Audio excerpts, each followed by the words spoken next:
Soul, Law and History Part 4 The Mirrorlands.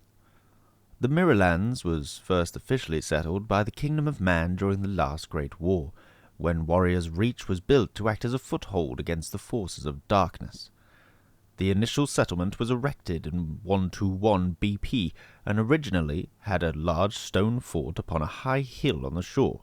It was surrounded by a tall wooden palisade, and its multiple docks were used by the armies of men, elves, and dwarves as a safe landing ground.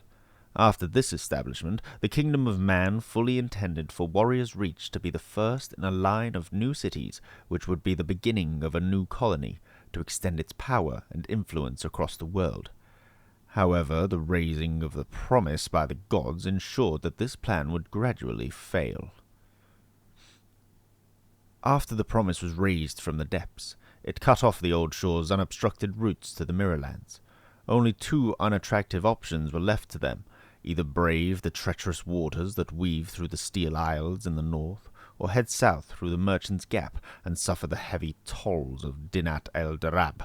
Either way, a reliable route to the newest addition to their kingdom was now impossible. Though construction on Goldwatch began shortly after the end of the war, relationship between the Mirrorlands and the Old Shore began to fracture.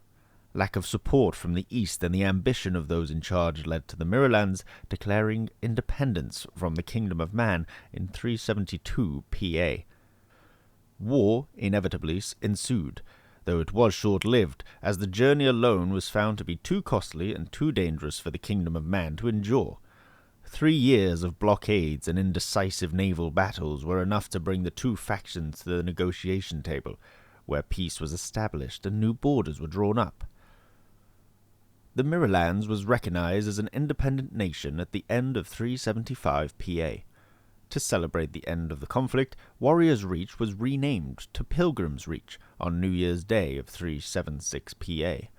This day of the year was forever known in the Mirrorlands as Name Day, and was celebrated not merely as the start of a new year, but also to celebrate the birth of their kingdom.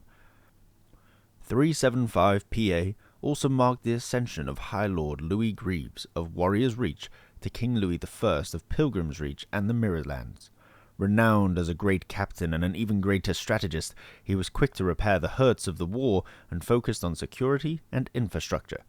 During his rule, he would defeat 2 orc invasions from the Scorched Lands, open up trade with Eyal Rum, and father 7 children. He died in 412 PA at the age of 62 and is still recognized as the Mirrorland's most influential ruler.